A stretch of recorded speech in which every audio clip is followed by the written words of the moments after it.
아마도 여러분 성경을 쭉 읽다가 이 대목을 지나가면 이게 무슨 이야기야? 하고 다시 돌아가서 읽게 만드는 대목이죠. 왜냐하면 여러분 21절에 말씀하고 있는 내용을 한번 보시면, 그의 제자들 가운데 한 사람이 주께 말씀드리기를 주여 나로 먼저 가서 내 아버지를 장사 지내게 하옵소서라고 하니 예수께서 그에게 말씀하시기를 나를 따르라, 죽은 자들로 그들의 죽은 자를 장사 지내게 하라고 하시니라. 또 이 말하고 비슷한 이야기가 있죠. 누구든지 나를 따르기 위해서는 부모나 친척이나 그다음에 모든 소유를 버리지 않고 나를 따르지 아니한 자는 내게 합당치 않다라는 이 말씀들이, 아니 천륜을 저버리고 하나님을 따르라는 얘기인가? 이런 생각이 들기도 하고, 또 하나님을 따르기 위해서 여러분 그 유대인들이 생각하고 있는 부모를 공경하고 부모가 마지막까지 사시는 걸 보고 장사 지내는 것이, 장사까지 하는 것이 자식된 도리로서 가장 효도하는 거라고 생각하고 있었거든요, 유대인들은. 그런데 예수님은 그것을 단호히 거부하고 나를 따르라고 하신 이 말씀은 유대인 정서상 이해하기 힘든 거고, 우리 정서적인 관점에서도 어떻게 부모를 버리고 주님을 따르라고 하시나 라는 생각이 들어서 예수님은 좀 심하시다 이런 생각도 들고, 과연 이렇게까지 해야 하나 라는 갈등을 느끼게 되겠지만 오늘 주님은 그 뒤에 있는 말씀을 봤을 때 죽은 자들로 죽은 자를 장사 지내게 하고 나를 따르라 이렇게 말씀하심으로써 이 말이 단순히 부모를 공경하라 하지 말라라는 차원을 떠나서 생명 있는 일과 생명 없는 일에 대해서 너희가 생명 있는 일에 결단하고 따르지 않으면 생명 있는 일에 참여할 수 없다라는 차원에서 말씀하고 있음을 우리가 확인할 수 있습니다. 이렇게 이야기를 하니까 좀 여러분들은 좀 어렵고 쉽게 이해가 안 되시겠지만, 오늘 이야기를 전체 쭉 듣고 보면 바로 이 이야기는 그런 이야기구나라고 알게 될 테니까 오늘 이야기에 좀 말씀에 귀를 기울여 함께 은혜를 나누도록 하겠습니다. 여러분, 예수님은 우리를 자녀로 불러주셨고 나아가 제자로 부르셨습니다. 자, 보십시다. 예수를 믿으면 하나님의 자녀가 되지요. 하나님의 자녀가 되는 것으로 하나님은 만족하시는 것이 아니라 하나님의 자녀된 자들이 하나님의 제자가 되기를 원하시죠. 쉽게 말해서 이스라엘 백성들이 애굽에서 홍해를 건너서 그 홍해를 건넌 사건은 하나님의 자녀가 된 사건이지만, 이 광야 생활을 통해서 하나님께서 훈련하는 것은 하나님의 자녀가 자녀된, 요거 신약 성경식으로 표현하자면 제자의 삶을 살도록 훈련하는 과정. 그래서 우리는 하나님께서 우리를 부르셨을 때 하나님의 자녀로 부르는 것으로 끝나지 않고 제자로서 우리를 훈련시키고 완성해 나가고 있다는 사실에 대해서 우리는 인정해야 합니다. 우리는 그냥 하나님의 자녀로 살고 싶지요. 그저 사랑만 받고 살고 싶지요. 그러나 하나님은 그것에 그치지 아니하시고 우리 모두를 제자로 부르셔서 우리의 훈련은 고될 수밖에 없습니다.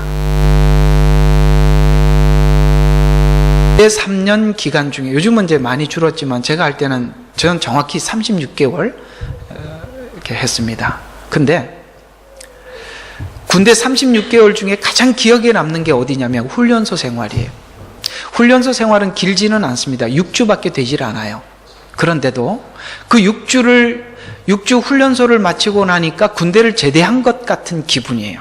그런데 왜 이 훈련소 생활이 고될 수밖에 없냐면, 훈련소 생활은 옛날에 사회생활을 했던 사회인이 군인이 되는 과정이기 때문에 그럽니다. 그 전환하는 과정이기 때문에 굉장히 힘듭니다. 정말 정확하게 시간이 되면 일어나야 하고 줄을 맞춰서 식사하러 가야 되고 밥도 각지게 먹어야 되고 동작 그만 그러면 끝을 내야 되고 딱 3보 이상 구보해야 되고 이게 지금 민간인이 군인이 되는 과정이거든요. 하나님께서는 우리를 하나님의 자녀로 피로 값주고 사셔서 구원은 그저 주셨지만 그러나 제자로 훈련시키는 과정은 훈련소와 같아서 우리 모두 다 이 과정 속에 내가 예수 믿었는데 왜 이렇게 힘드나라고 하나님 앞에 외치고 소리 지르는 모든 외침들은 바로 이 훈련 과정 속에 있기 때문에 어려울 수밖에 없고 고통스러울 수밖에 없는데 이걸 우리는 수용해야 하고 받아들이셔야 합니다. 그래야 여러분이 받는 훈련들이 고되지 않습니다. 여러분 하기 싫은 훈련 받는 것처럼 고통스러운 게 어디 있겠어요. 그러나 이거는 내가 꼭 받아야 할 훈련이다라고 생각을 하면 그건 그때부터 그다지 고되지 않을 것입니다. 그런 관점에서 주님은 제자가 된다는 것은 내가 없어지는 거예요. 내 속에 누가 계시는 거냐면 주님이 주인 되는 거예요. 그러니까 원래는 과거의 내 인생의 주인은 나였지만 그 주인이 지금 바뀌는 과정 속에서 내가 내 주인이었던 것에 대해서 내가 그것을 빼앗기지 않으려고 이렇게 몸부림치는 바람에 고통스럽지 내 중심에 나를 버리고 주님을 내 주인으로 모셔드리기 위해서 결단을 하고 나면 그 훈련 과정은 여러분에게 큰 어려움은 되지 않을 거라고 생각을 합니다. 그래서 여러분에게도 이런 훈련의 과정을 기쁜 마음으로 받아들이시고 이제 남은 여생 주님을 더 닮아가기 위해 하나님 앞에 기도하고 나아가시기를 바랍니다. 오늘 이 본문을 한번 쭉 해석을 해보면 질병을 고쳐주면 8장 1절과 17절에 보면 예수님 모든 질병을 고쳐주면서 죄를 대속해 주시는 구세주임을 말씀해 주셨고 이제 다음 주에 할 18절부터 27절은 이제 그 제자들을 데리고 바다 저편으로 건너 이 바다라는 말은 갈릴리 호수를 이야기합니다. 우리는 바다 그러면 바다와 호수가 구분되어 있죠. 바다 그러면 정말 바다고 호수면 호수인데 그 유대인들이 보고 있는 그 갈릴리 호수는 너무 큰 호수였기 때문에 그들은 이게 바다라 이렇게 지칭을 하기도 했습니다. 그래서 바다 저편으로 건너가자 이렇게 하고 이제 건너가는 과정 속에서 예수님은 풍랑을 잠잠케 한 거. 이제 다음 주에 설명을 할 것입니다. 28절부터 이제 34절에는 마귀에 사로잡힌 두 사람을 회복시키는 과정. 이렇게 8장의 내용은 이렇게 배열이 되어 있는데, 자, 오늘의 이제 1절부터 17절에 있는 이 내용은 여기 보면 예수님이 이렇게 많은 기적을 행하셨을 때 많은 사람들이 예수님을 따르기 시작했습니다. 기적을 보고 따르기 시작했어요. 그리고 여기 한번 보시죠. 7장 29절. 이는 주께서 가르치시는 것이 권위 있는 분 같고 서기관들과 같이 아니하였기 때문이라. 자, 지금 예수님의 가르침은 지금까지 선생이라고 여겼던 서기관들, 그러니까 지금까지 설교는 서기관들이 했단 말이에요. 근데 서기관들이 설교했던 설교와 예수님의 설교가 달랐어요. 그리고 많은 사람들에게 기적을 베풀었어요. 이것을 본 많은 무리들 중에 서기관이 예수님께 뭐라고 외치냐면 선생님 이렇게 외칩니다. 여러분, 선생님이 다른 분을 보고 선생님이라고 외쳤어요. 무슨 뜻일까요? 지금 모든 사람들이 서기관을 선생으로 보았는데 선생으로 보았던 서기관이 예수님을 선생이라고 이야기를 한단 말이죠. 이건 자기의 선생의 직위를 내려놓고 그 선생에게 배우겠다는 겸손한 하나님의 신앙 고백입니다. 그런데 선생님 내가 주님을 따르겠습니다 라고 이야기한 것은 지금까지 자기가 선생이 되기 위해서 다른 서기관에게 배워서 사람들에게 가르치는 서기관이 되었잖아요. 수학 공식 같은 이야기니까 잘 들으셔야 돼요. 선생이 사람들을 가르치기 위해서는 어떤 선생님한테 배웠을 거 아니에요. 근데 그 선생님한테 배워서 가르쳤더니 사람들에게 권위 있는 가르침이 아니었어요. 예수님이 와서 가르치니까 아주 그 말씀에 권위가 있어요. 그러면은 지금 가르쳤던 서기관은 누구한테 배우고 싶겠어요? 과거에 배웠던 서기관이 아닌 예수님께 배우고 싶잖아요. 그래서 지금 예수님을 따르겠다고 하는 거예요. 이해가 가세요? 그래서 예수님께 배우게 되면은 예수님이 설교를 했을 때 많은 사람들에게 권위 앞에 순종한 것처럼 나도 그렇게 배우겠지라고 생각하고 따르기로 한 거예요. 그리고 뿐만 아니라 많은 무리가 예수님을 따라오잖아요. 자, 여기서 근데 이렇게 따르겠다고 했을 때 예수님은 이들의 부탁을 뭐 했냐면은 이렇게 이야기를 하죠. 네가 나를 따르기 위해서는 내가 이거 한 가지 예를 들어줄게. 하늘의 새도 보금자리가 있고 그 다음에 여우도 굴이 있고 새도 보금자리가 있는데 인자는 머리 둘 곳이 없다. 이 이야기는 뭐냐면 너가 나를 따르기 위해서는 네 모든 소유를 버려야 할 뿐만 아니라 이런 대가를 지불해야 되는데 가능하겠냐? 이렇게 이제 질문을 하고 있는 부분이지요. 자, 요걸 이제 잠깐 좀 멈춰서 제가 좀 이야기하고 싶은 부분이 있는데요. 이건 뭐 여러분하고 별 상관이 없을 수도 있긴 하지만 저는 이렇게 신학교를 오랫동안 신학생들에게 강의를 하면서 신학교를 온 이유가 뭐냐라고 물어봤을 때 많은 분들이 오늘 이 서기관과 같은 발상으로 신학교를 오신 분들을 제가 많이 봤어요. 왜냐하면 목사님, 모든 사람들이 목사님 말에 순종하더라. 내 말은 말빨이 안 서더라. 목사가 되면 되겠지. 그렇게 해서 많은 사람들이 따르는 인기, 그 권위 이런 걸 보고 내가 목사가 되겠습니다. 이렇게 오신 분들이 꽤나 많이 있었어요. 누구처럼? 이 서기관처럼 말이죠. 그런데 주님을 따르는 일은 이렇게 자기의 설교에 권위가 있고 많은 무리들에게 존경을 받고 인정을 받는 이런 길이 아니라 주님을 따른다는 것은 무슨 길이냐면 마치 아까 말씀드린 것처럼 새도 보금자리가 있고 여우도 굴이 있는데 인자가 머리 둘 곳이 없는 것처럼 가야 할 길이라는 사실에 대해서 그걸 알지 못하고 따르다 보니까 그런 마음으로 출발을 했는데 실제 그 따라가는 길에 정말 이런 여러 가지 어려움과 난관들이 찾아오게 되니까 그때부터 이게 정말 가야 할 길인가 라고 이렇게 갈등하게 되는데 이것은 하나님 앞에 부름받은 주의 종들의 이야기일 뿐만 아니라 여러분들도 주님의 제자로 부름을 받았기에 여러분이 주님을 따른다는 것이 바로 이런 길이라는 사실에 대해서 알고 따르지 않으면 내가 예수 믿는데 왜 이렇게 어려움이 많을까라는 이런 캐션으로 인해서 하나님 앞에 여러 가지 마음이 무거워지기도 하고 시험에 들기도 할 수 있기 때문에 오늘 여러분에게 주님은 바로 이 결단을 우리에게 요구하고 촉구하고 있다는 사실을 여러분 오늘 귀를 열고 잘 들으시기를 주의 이름으로 축원합니다.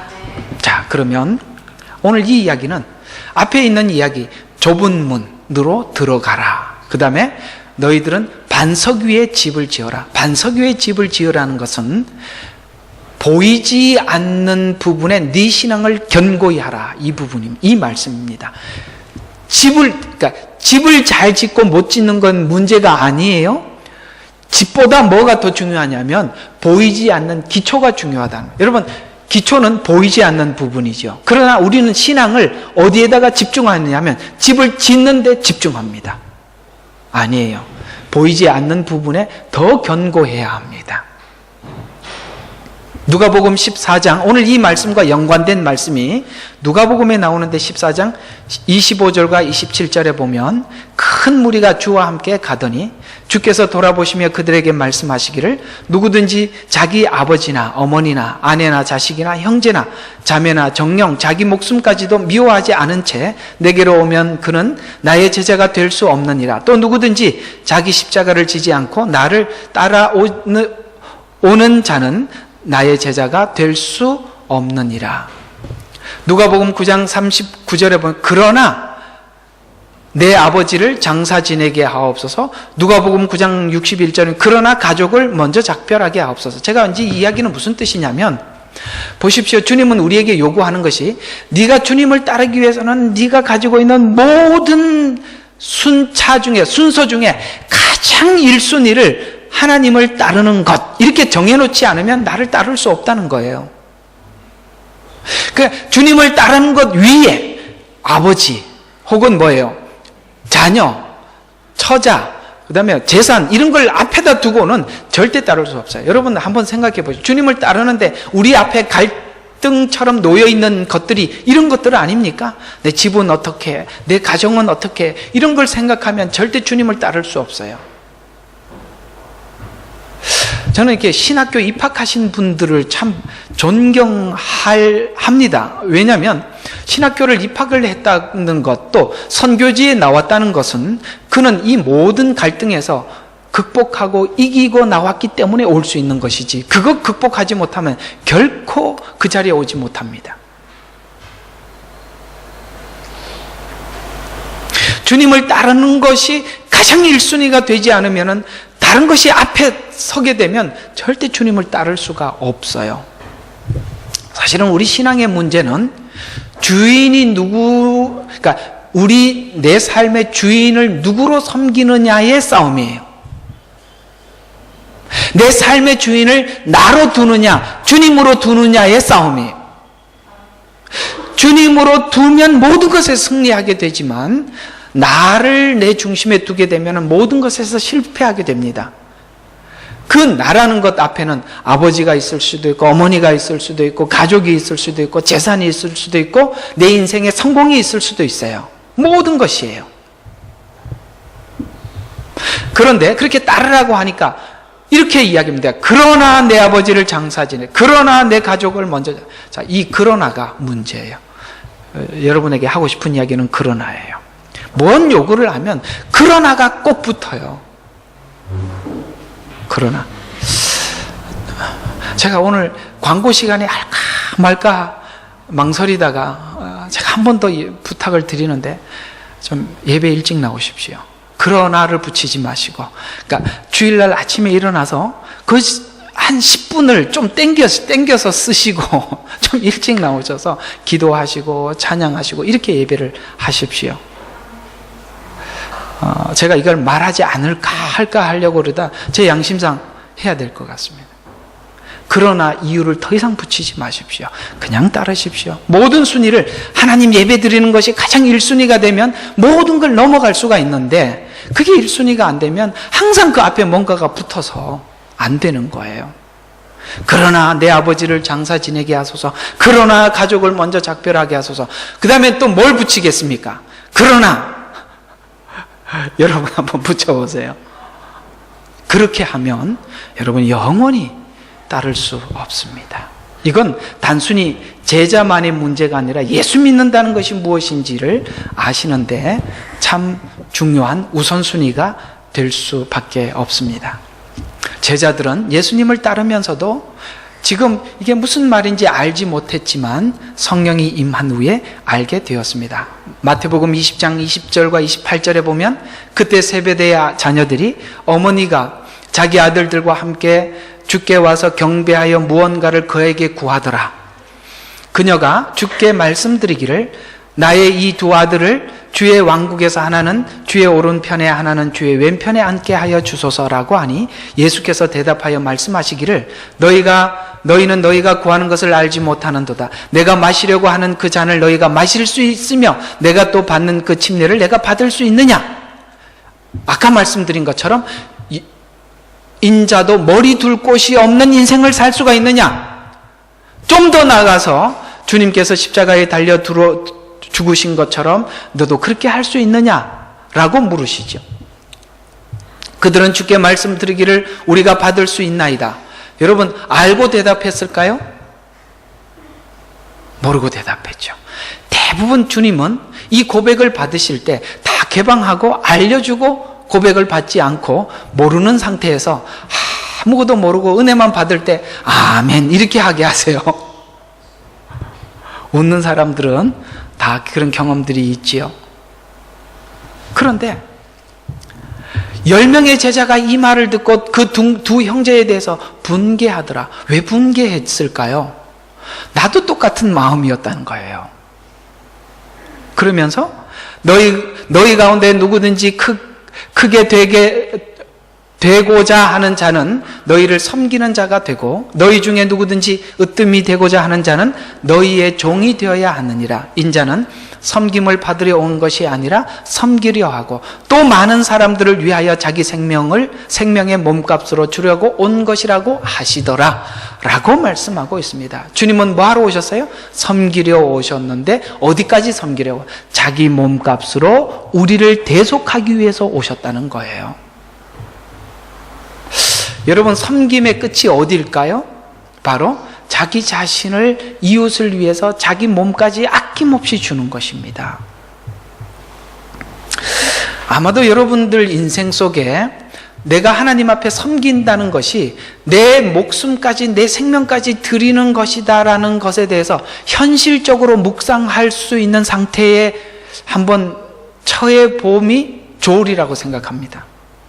아니 무슨 저주 같은 이야기입니까? 라고 생각하시겠지만 그 갈등을 한번 해보지 않고는 주님을 따른다는 진정한 깊은 의미를 잘 모릅니다. 저는 간간히 저희 성도들을 생각해보고 하나님 앞에 기도하면서 여러분들 중에 아마도 하나님 앞에 부름받은 그냥 일반 그 교회를 섬기는 부분으로 부름을 받는 분도 계시겠지만 특별히 하나님 앞에 어떤 사명의 부르심을 주셔서 그 사명을 감당할 수밖에 없도록 부름을 받은 분들도 여기 있으리라고 저는 그렇게 보거든요. 그런데 그 부름 앞에 정말 오늘 주님께서 이 부르시는 이 부름의 갈등이 무엇인 줄 그때 아마 여러분들은 가까이서 느껴보게 될 것입니다. 그러나 이 고백을 아마 언젠간 여러분이 하셨을 때가 있었을 거예요. 그때 그 고백의 크기와 깊이와 가치를 그때는 몰랐다 할지라도 제자들은 사도행전 1장 8절에 성령이 임하고 난 후에 그들이 가야 할 길이 무엇인지 선명하게 이해했습니다. 그들은 이후에 복음을 전하였고 복음을 전하였을 때 그 복음을 전하는 일로 인해서 많은 핍박을 받게 되었고 매를 많이 맞았습니다. 그런데 그들은 놀랍게도 매를 맞고 돌아가면서 하나님 앞에 이렇게 고백하였습니다. 그들이 마땅히 주를 위해서 매를 맞는 것을 당연시 여겼더라 라고 이렇게 이야기를 합니다. 당연시 여기더라. 이것이 바로 매를 맞는 것이 당연시할 뿐만 아니라 주님께서 우리를 구원하시기 위해서 자기 몸을 드렸다는 것을 이해할 때 우리는 그것을 당연시 여기게 되는 것입니다.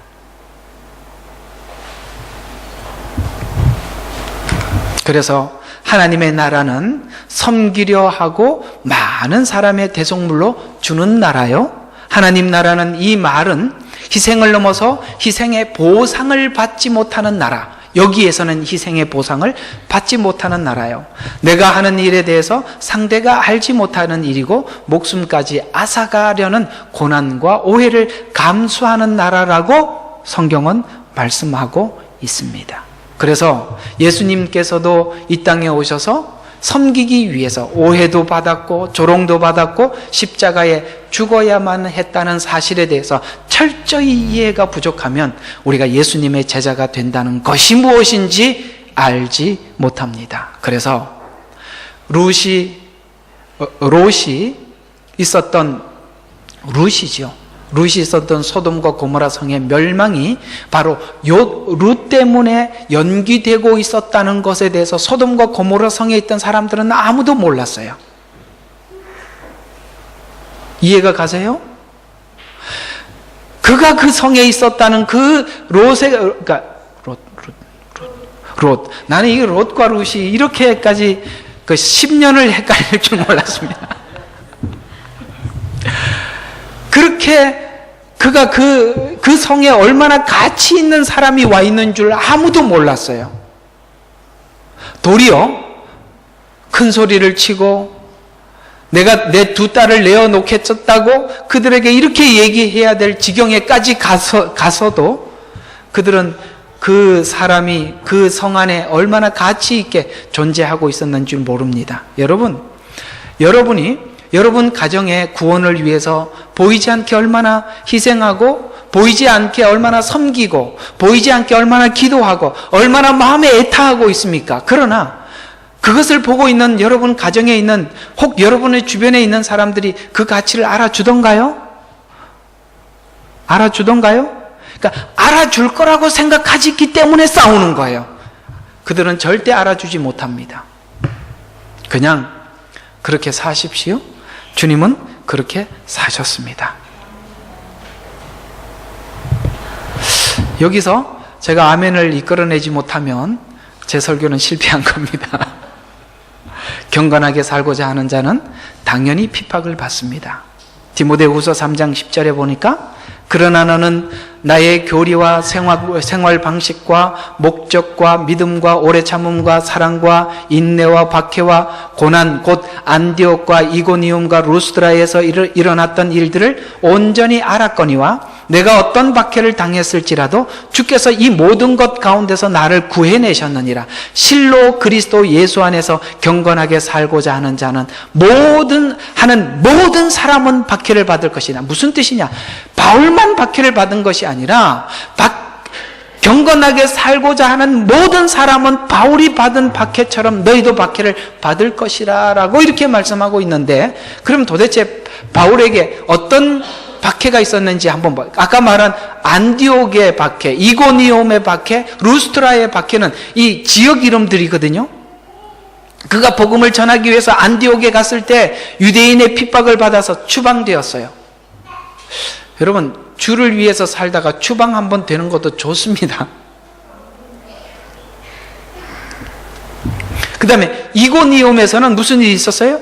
유대인들이 이방인들을 선동하여서 바울의 일행을 돌로 치려고 위협했어요. 여러분, 바울에게 가장 큰 적은 누구였냐면 대부분이 유대인들이었어요. 또 루스드라라는 성에서는 이런 일이 있었죠. 안진뱅이를 고쳐서 바울과 바나바를 신으로 섬기려고 했어요. 여러분, 이게 얼마나 큰 유혹인지 아십니까?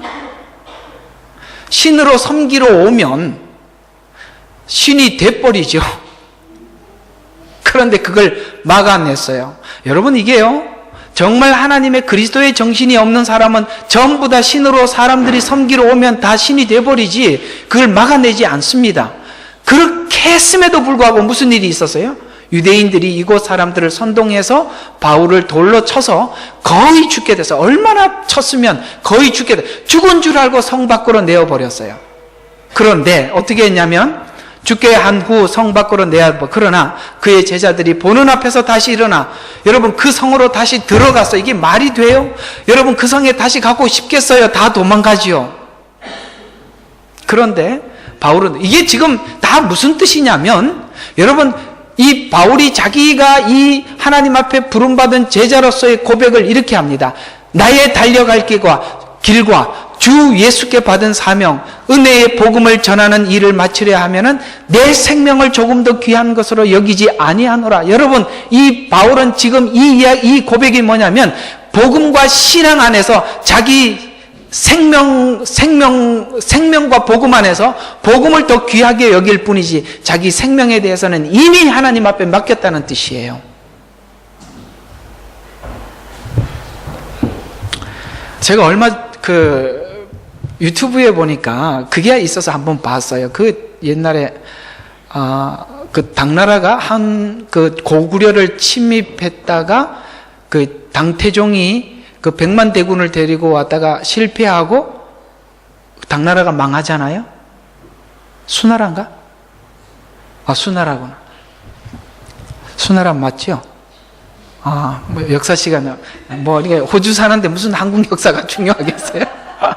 자, 거기 보면, 이제 마지막에 이세민인가? 근데 그 사람이 이제 마지막 죽게 될 때 이제 반란이 일어나서 죽는데, 그 반란군이 와서 칼로 죽이려고 하니까, 너는 칼로 죽일 자격이 없다. 사람들을 너무 많이 죽여서 죽일 가치가 없다. 그래서 이제 개처럼 죽여야 된다. 목을 매서 죽는데, 그때 이제 그 사람이 이제 왕이 하는 말이 기가 막힙니다. 아직 죽는 거 이래 죽거나 저래 죽거나 무슨 상관이 있냐. 꼭 이 바울의 이야기 같지 않습니까? 그는 죽음에 집착하지 않아요. 어떻게 죽는지에 대해서 별 관심이 없습니다. 왜냐하면 그리스도의 생명이 이미 예수 안에 감춰져 있음을 자기는 믿거든요. 우리는 어떻게 사느냐, 내 희생이 얼마나 사람들한테 가치 있게 알려지느냐, 대우를 받느냐. 죽을 때도 하나님 편안하게 죽게 해주세요. 제 희생에 대해서 사람들이 알아주고 가치 있게 그 평가를 하게 해주세요. 이렇게 하지만 바울은 이미 그것은 머릿속에 지워지고 없어요. 그렇기 때문에 그는 행복한 인생을 살 수 있어요. 여러분, 그렇지 않으면 우리 인생은 계속 불행해요. 사람들이 알아주기를 바라고, 마지막 죽을 때도 하나님께 아주 편안하게 죽게 해달라고, 이렇게 하나님 앞에 늘 자기 위주로 하나님 앞에 구하고 살다 보니 그 인생이 얼마나 불행하겠습니까? 하나님이 조금만 우리에게 걸거치는 거침돌이 되면 하나님 앞에 늘 불평하지 않겠어요? 하나님, 어떻게 저희한테는 저 왼수 같은 걸 만나게 해서 이렇게 내 평생 짐이 되게 하십니까? 그 평생 짐이 될 거예요. 여러분, 그걸 지우시면 여러분의 인생은 지금부터 행복해질 거예요. 그러니까 대우받고 인정받고 살려고 하는 생각을 아예 버리십시오. 여러분, 안디옥의 이고니움의 루스드라에 있었던 이 바울의 이 사건들, 그는 모든 것을 하나님 앞에 맡기고 걸어갔던 정말 우리에게 모범적인 신앙인이었습니다. 예수를 믿고 제자가 된다는 것이 우리가 한 방향으로 결단하지 않으면 시작은 하더라도 마지막까지 따르는 것은 불가능하다라고 말씀하고 있는데, 누가복음 이 똑같은 이야기가 여기에 누가복음 14장에 이렇게 말씀하고 있어요. 여러분 아시다시피 망대의 비유예요. 자기가 가진 것으로 그것을 완공할 수 있는지 비용을 계산해 보지 않겠느냐? 만일 그렇지 못하면 기초만 세워놓고 완공할 수 없게 되어 그것을 쳐다보는 모든 사람들이 그를 비웃기 시작하여 이 사람은 공사는 시작하였으나 완공은 하지 못하였구나라고 할 것이다. 또 전쟁하러 나가는 왕의 비유에서 2만을 데리고 자기 앞에 대적해 오는 내 군사들은 10,000명밖에 되지 않다면 여러분, 전쟁을 할 것인지 화친을 할 것인지 먼저 계산해 보지 않겠느냐? 그렇게 무모한 왕이 어디 있냐 이 말이에요. 여러분이 가지고 있는 신앙으로, 내가 가지고 있는 이것으로 내가 주님 오시는 그날까지 내가 과연 내 믿음을 지킬 수 있을지 말지에 대해서 생각해 보지 않고 신앙생활을 한다는 것은 실패를 계속 거듭할 수밖에 없는 거예요.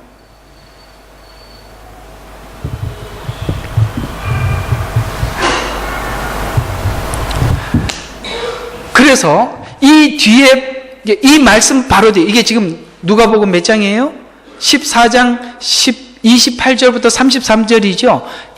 이 말씀 다음에 이 이야기가 바로 등장하는 거예요. 누가복음 14장 33절 바로 등장하는 이 이야기가 이와 같이 자기가 가진 모든 것을 버리지 않는 사람은 나의 제자가 될 수 없느니라. 아멘이시죠? 그러니까 이 얘기는 계산을 해보라는 거예요.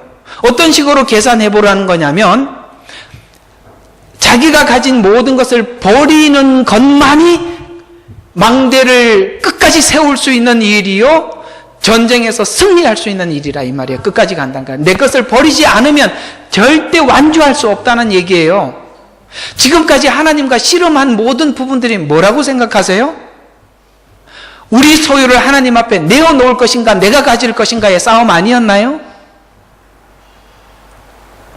이거 내놓고 나면 여러분은 분명히 승리할 수 있는데 그걸 내놓지 않으면 아마도 망대를 짓다가 말아서 사람들은 저 사람은 시작은 큰 소리 치고 시작하더니 아니네 이렇게 얘기를 듣게 된단 말이죠. 내가 가지고 있는 일만으로 이만과 싸워서 이길 수 있을지 없을지 미리 생각하고 아니면 가서 싸우기 전에 화친을 청해야지요. 예수를 생각을 하고 믿으셔야 합니다. 예수를 아무 생각 없이 믿어서는 안 돼요. 생각을 하셔야 돼요.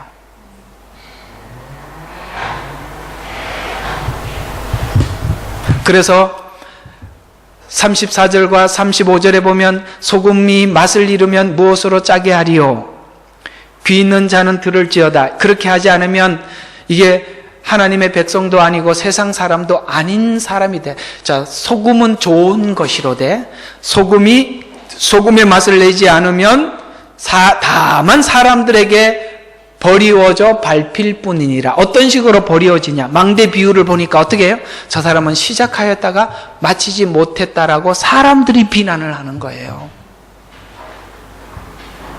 여러분, 우리가 예수를 믿으면서도 왜 사람들의 비난을 계속 받느냐면 여러분의 소유를 주님 앞에 다 버리지 못하고 그 소유를 내가 원하는 소유를 하나님 앞에 달라고 내가 희생하는 희생을 인정해달라고 내 수고의 대가를 달라고 하는 바람에 하나님 앞에도 인정 못 받고 사람에게도 버림을 받는 거예요.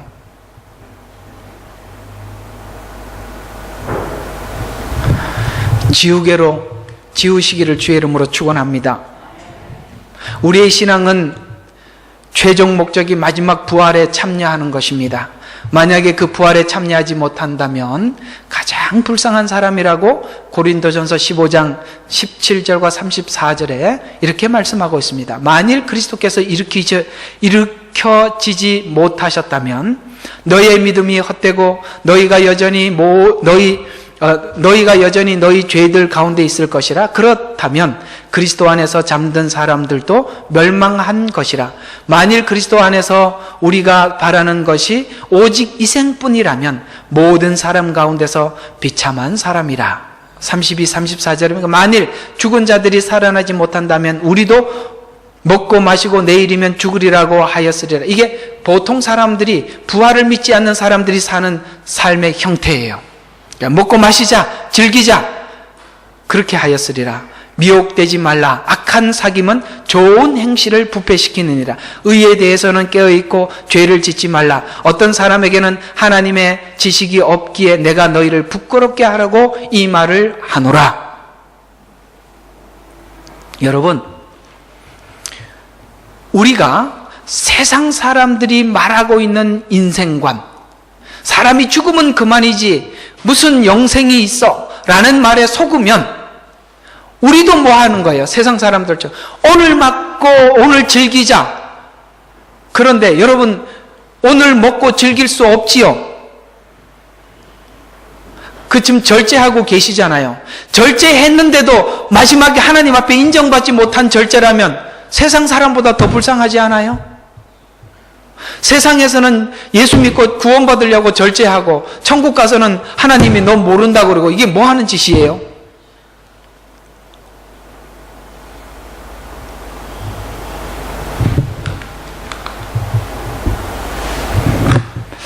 오늘 결론에 조금 이야기를 깊이 하려고 조금 일찍 결론까지 막 쫓아왔어요. 이 이야기를 좀 우리가 귀담아 듣고 오늘 이야기들 한번 정리를 한번 해보려고 해요.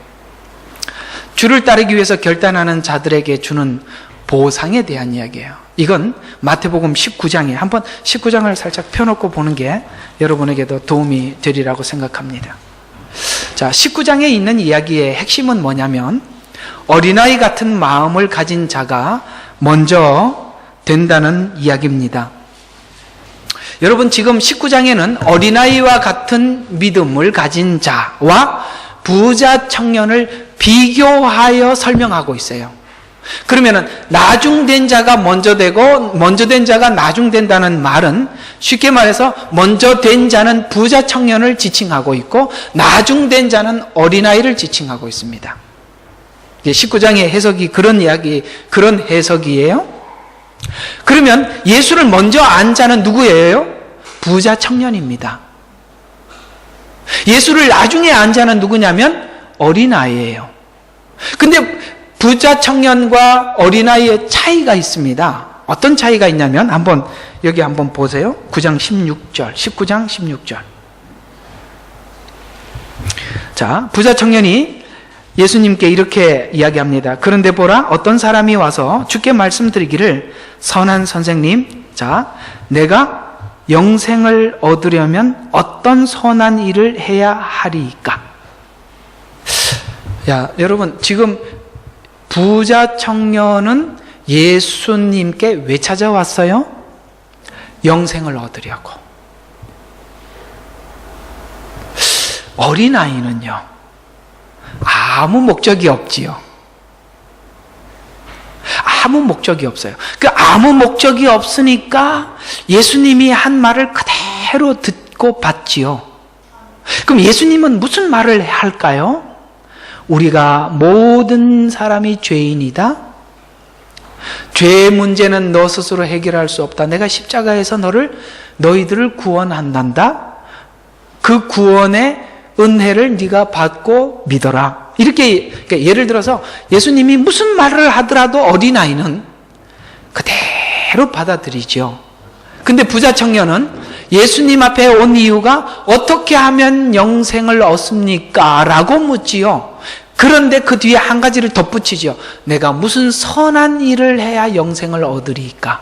지금 무슨 뜻이냐면 예수님께서 우리에게 준 구원은 값없이 준 구원인데 부자 청년이 얻으려고 하는 구원은 값을 지불하고 받으려는 구원이죠. 무슨 선한 일을 하여야 구원을 얻습니까? 라고 이렇게 물어 들어가잖아요. 자, 그러면 한번 보십시다. 성경이 말하고 있는 것은 부자 청년이 이해하고 있는 방향의 구원입니까? 아니면 어린아이가 이해하고 있는 방향의 구원입니까? 어린아이가 말하고 있는 구원이죠.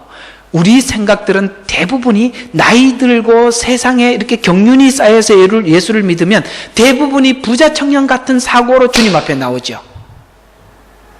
무슨 착한 일을 해야 구원을 얻을 거라고 생각하지요. 그런데 이 말씀에 대한 대답이 정확히 여기에 나와 있습니다. 요한복음 5장 39절이에요. 이것도 한번 찾아보시면 좋겠죠. 요한복음, 마태복음 19장은 그대로 손가락 이렇게 꼽아놓고 요한복음 5장 39절로 한번 가보시죠. 자, 성경을 상고하라. 이는 너희가 성경에 영생이 있다고 생각하니. 자, 여기까지만 딱 읽어봅시다. 여러분, 성경을 상고해보래요. 성경에 영생이 있다고 상고하니. 이게 이제 다른 성경에는 생각이라고 이야기하는데, 여러분, 성경에 영생이 있다고 믿습니까? 그게 함정이에요. 여기서 아멘 하면 안 되는 거거든요. 그 뒤에를 한번 보세요. 39절. 그 성경은 나에 관해서 증거하고 있다. 여러분, 성경에서 영생을 찾으면 영생은 없어요. 성경에는 뭐가 있냐면 내가 있다, 예수가 있다고 이야기를 해요. 여러분, 성경을 어느 관점에서 보느냐는 완전히 다른 거예요. 사람들은 지금 누구죠? 부자 청년은 예수님께 나와서 뭘 찾았어요? 영생이 무엇입니까? 라고 묻습니다. 그러나 예수님은 뭐라고 이야기하냐면 성경은 영생에 관한 이야기가 아니라 나에 관한 이야기다. 왜요? 영생은 예수 안에 있다 이 말이에요. 그러니까 여러분들은 성경 속에서 누구를 찾아야 돼요? 예수를 찾으면 영생이 함께 있는 거예요. 근데 우리는 영생을 찾으려고 하기 때문에 성경이 그렇게 찾는 사람들에게 아무런 답을 주지 못해요. 이게 놀라운 비밀이에요. 그런데 이상하게도 많은 성경의 신학은 예수를 설명하지 않고 영생이 무엇인지를 자꾸 설명을 하려고 하다 보니까 믿음이란 무엇인가, 회개가 무엇이냐 이런 쪽으로만 가는 거예요. 아니에요. 예수 그리스도입니다. 예수 그리스도를 알고 나면 당연히 구원이 무엇인지 저절로 알아지는 거예요. 그래서 오늘 이 금방 읽었던 요한복음 5장 39절을 한번 암송해 보자고요. 같이 한번 한 번 더 같이 한번 읽어봅시다. 시작. 성경을 상고하라. 이는 너희가 성경에 영생이 있다고 생각함이니 그 성경은 나에 관하여 증거하고 있습니다.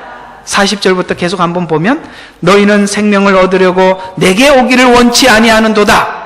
내게 오지 않고 어디를 가요? 영생을 얻으려고만 가는 거예요. 주님 앞에 와야 영생이 있는데 왜 주님 앞에 오지 않는다고요? 영생을 찾으려고 하니까 주님 앞에 오지 못하는 거예요. 그러면 우리가 성경을 통해서 영생을 설명하는 게 옳습니까? 예수를 설명하는 게 옳습니까? 예수를 설명하는 게 옳습니다. 예수를 알면 영생이 예수 안에 있구나라고 주님 앞에 갈 거예요. 이런 부분들이 바로 우리가 성경을 잘못 보고 오해하는 큰 문제예요.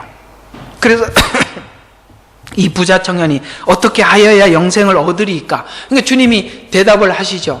네가 하나님을 사랑하고 이웃을 사랑하고 이렇게 가늠하지 말고 쭉 이야기하니까 내가 어려서부터 지금까지 다 했습니다. 그렇게 하니까 예수님이 이렇게 이야기하죠. 지금 그 어려서부터 했던 모든 일들은 자기가 자기에 관해서 했다는 얘기예요. 자기가 자기에 관해서 했다는 거예요. 그런데 주님이 무슨 이야기를 하냐면 네가 하나님을 사랑하고 하나님을 사랑했다면 이웃을 사랑하는, 그러니까 하나님의 사랑은 이웃에게 드러나고 나타나는 것인데 이웃을 사랑하는 증거로 네 소유를 팔아서 가난한 사람에게 나눠주고 나를 따르라는 거예요. 우리는 이런 생각은 많이 해요. 여러분, 우리 개인이 구원을 얻고 영생을 얻으려면 하나님과 나하고 관계만 형성되면 된다고 생각하지요? 아니라고 성경은 말하는 거예요. 하나님과의 관계가 형성된 증거가 이웃에게 나타난다는 얘기가 주님의 주장이에요. 거짓말 하지 마. 너는 하나님과 관계가 형성되어 있고 나는 하나님을 믿는다라고 네가 그렇게 큰 소리를 치더라도 그 증거가 네 소유를 팔아 가난한 사람에게 나누어주고 너는 나를 따르라라는 이 말은 네가 가지고 있는 소유보다 이웃을 더 사랑하느냐라고 질문하는 거예요. 못하잖아요. 내가 얻을 영생만 얻으려고 하는 사람은 못한다고요. 그걸 못하게 돼 있단 말이에요. 이런 걸 보고 내 신앙이 거짓 신앙이라는 걸 확인해야 돼요.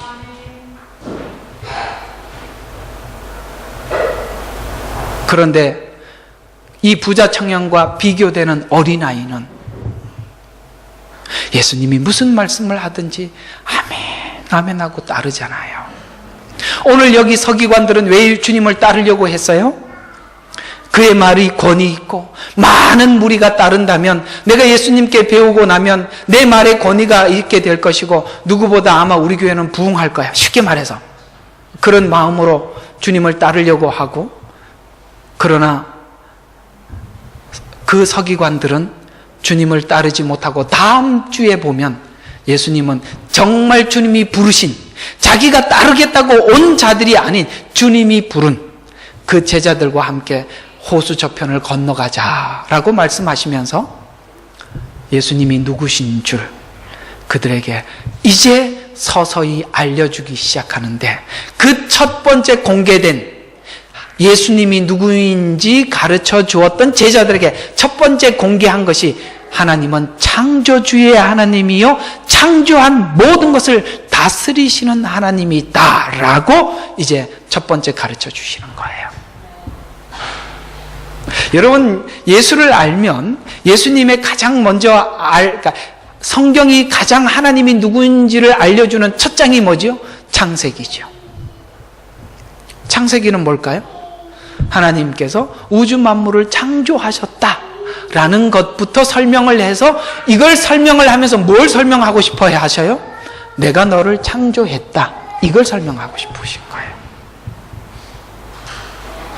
그래서 우리가 첫 믿음이 뭐냐면 바로 하나님이 모든 우주 만물을 창조하셨다라는 믿음으로부터 출발하여 주 예수여 어서 오시옵소서 요한계시록 22장까지 가는 거예요. 그거 예수님은 제자들과 함께 사시면서 가르쳐 주셨어요. 여러분의 믿음이 그렇게 창세기로부터 출발해서 출애굽기로, 레위기로, 민수기로, 신명기로 쭉쭉쭉 가셔서 어디까지 여러분의 신앙이 마지막 주님 앞에 주님 어서 오십시오 라고 준비된 자로서 사는 요한계시록 22장 고백으로 끝마치는 거예요. 그래서 성경은 더 이상 필요가 없어요. 성경은 어디까지만 이야기하냐면 주 예수여 어서 오시옵소서, 재림신앙으로 준비될 성도로 하나님 앞에 신부로 단장해라, 이게 끝이에요. 그러면 천국은 어떤 곳이냐, 거기에 대한 설명이 없어요. 그걸 자꾸 설명하는 거는 문제예요. 여러분, 우리가 지금 이 땅에서 할 수 있는 건 뭐예요? 주님 맞이하는 것 외에는 더 그 뒤에 이야기는 조금만 알아도 돼. 왜 천국에 뭐 무슨 재료로 만들었고 천국은 이런 것이고 막 이렇게 천국에 대한 이야기가 왜 없는 줄 아십니까? 왜 없는지 제가 설명을 해드릴게요. 여러분들은 천국이 이렇다 설명을 해도 못 알아들어. 왜 못 알아듣느냐면 그저 천국을 설명을 하는데 진주문 이렇게밖에 설명을 안 해요. 진주문. 여러분, 진주를 보기는 봐도 문이 될 만한 진주는 본 적이 있다 없다? 진주가 얼마나 크면 문이 되겠어요? 왜 그 진주라고 표현했냐면 우리가 인간이 가치 있게 여기고 있는 것들 중에 가장 가치 있는 거, 우리가 진주, 금, 보석 그 이상의 가치를 여러분, 왜 나는 보석이 비싼 게 이해가 안 가요. 그 사실 그 희귀성 때문에 비싼 거지 사실 실용성으로는 제로지요. 그거 뭐 어디 쓰겠어요. 괜히 그 반지 끼고 다녀봐야 어디 부딪히면 손만 아프지요. 전 사실 반지 있는데도 잘 안 끼려니까 끼면 끼고 뻗을 때까지 신경이 쓰여서 이게 안 끼는 거거든요. 가끔씩 그런 이만한 거 왜 끼고 다니는지 이해가 안 가요. 얼마나 걸거치겠어. 설거지 할 때도 걸리지요. 뭐 할 때도 툭 치고 막 얼마나 신경 쓰여요. 근데 왜 천국을 우리에게 구체적으로 설명하지 못하냐면 우리에게 설명이 불가능하고, 또 하나는 이 땅에 있는 재료가 아니기 때문에 설명할 수가 없어요. 왜냐하면 천국은 하나님께서 땅에 있는 재료가 아닌 걸로 지었다고 하셨거든요. 그러니까 설명 자체가 안 되는 거죠. 그냥 네가 가장 가치 있게 여기는 것으로 상상해봐라. 그게 끝이에요. 그러면 뭐 됐죠. 그러니까 우리가 가지고 있는 성경책은 그 이상의 이야기는 없는데 자꾸 그 없는 이야기들을 천국은 이렇대요, 갔다 와봤는데 이렇대요, 그런 이야기 그냥 그래? 그럼 당신 갔다 와서 참 믿음 좋아졌어? 그럼 됐어. 그러고 끝내라고. 그 사람 이야기가 저 사람은 천국을 이렇게 봤는데 저 사람은 틀리네, 이런 데 관심 갖지 말고. 아셨어요? 대부분 천국 갔다 온 사람들 이야기 중에 틀린 이야기들이 많고 성경에 없는 이야기이기 때문에 틀릴 수밖에 없어요. 그죠? 저는 그렇게 생각합니다. 하나님께서 천국을 보여주어서 예수 믿게 하시는 분들은 그게 필요해서 그 사람을 위해서 준 거라고 저는 봐요. 우리 전체를 위해서 준 게 아니에요. 우리는 이거 하나면 돼요. 이거면 됐죠. 주 예수여 어서 오시옵소서 준비하고 단장할 줄 알면 됐죠. 뭐가 더 필요하세요? 나중된 자가 먼저 됩니다. 여러분들이 먼저 될 수 있는 방법은 여러분이 어린아이와 같은 순전한 마음으로 돌이키는 것입니다. 요거 이제 조금 우리 교회만 이해할 수 있는 부분이라서 저거 이제 하나 더 덧붙여 드리면, 그 뒤에 처음 된 자는 나중되고 나중된 자가 처음 된다, 이 말 뒤에 포도원 품꾼 비유가 그 뒤에 바로 등장합니다. 이게 지금 이 두 비유는 연결이 되어 있거든요. 거기 보면은 6시에 온 자, 9시에 온 자, 10시에 온 자 이렇게 나오는데, 포도원에 일꾼들이 왔는데 그러니까 12시에 온 사람, 3시에 온 사람, 5시에 온 사람이 주인이 똑같이 품삯을 줬잖아요. 그러면 이 미리 온 자는 성경대로 하면 유대인이에요. 나중에 온 자는 이방인이에요. 또 앞에 있는 비유에 부자 청년은 유대인을 지칭하고 어린아이는 이방인을 지칭합니다. 유대인들은 부자예요. 어떤 부분에서 이방인과 비교했을 때 부자냐면 언약의 백성이요 율법을 받은 자로서 부자예요. 그러나 그들은 율법을 가지고 어떻게 생각해서 어떻게 해야 영생을 얻느냐 쪽으로 봤기 때문에 영생을 보지 못한 거예요. 이 내용은 여러분 알아들으시지요? 제가 이게 이런 이야기들을 이제 다른 분들하고, 다른 분이라는 것은 그러니까 성도들이 아닌 분들하고 이렇게 이야기를 했더니 이 말은 참 어렵도다. 누가 믿을 수 있으리요? 뭐 이렇게 대답을 하시는데 제가 이 이야기를, 저는 그런 이야기 했죠. 저희 교인들은 알아듣기 때문에 제가 했습니다. 물론 당신은 어렵겠지만 그 이야기거든요. 부자 청년은 유대인을 지칭을 하고 어린아이는 이방인을 지칭하고 처음 된 자는 유대인을 지칭하고 나중된 자도 이방인을 지칭합니다. 왜냐하면 이것이 마태복음이기 때문에 그렇습니다. 이해가 가시죠? 물론 우리는 이걸 어린아이 같이 순전한 마음을 갖자라는 쪽으로만 설교를 들었기 때문에 이 교리상에 나타난 그 핵심은 우리가 간파하지 못했겠지만 오늘 이 부분도 함께 좀 하는 김에 정리해 넘어가자는 차원에서 말씀을 드립니다. 따라서 여러분들도 어린아이 같은 마음을 가지시고 지금 신약의 예수를 믿으면서도 구약이 가지고 있던 율법적 유대인 사고 속에 예수를 믿지 마십시오. 유대인들은 예수님을 그렇게 믿었기 때문에 예수님을 믿지 못했던 것입니다. 더 이야기하려고 하니까 할 얘기가 없어요. 자, 기도하고 마치겠습니다. 아버지 하나님, 고맙고 감사합니다. 오늘도 저희들에게 귀한 말씀 주셔서 감사합니다. 우리를 제자로 부르셨습니다. 제자가 되기 위해서 모든 소유를 아버지 하나님 내려놓고 주님을 따르라고 말씀하셨습니다. 아버지 하나님, 내가 가지고 있는 소유를 내려놓습니다. 사람들에게 내 희생의 대가를 인정받고 내 수고를 알아주기를 원하는 마음에 대해서 모든 것을 지우고 더 이상 그 대가와 아버지 하나님 그 희생의 결과에 대해서 사람들 앞에 인정받는 부분에 대해서 더 이상 저희들이 기대하지 않겠습니다. 주님이 이 땅에 오셔서 그 귀중한 구원을 완성하셨지만 아무도 그 예수 그리스도께서 행하신 일을 알아주는 이가 없었으나 주님은 그 길을 걸어가셨고 완수하셔서 오늘 우리에게 구원의 은혜가 베풀어진 것처럼 오늘 주님이 걸어갔던 인생을 우리도 함께 살게 하옵소서.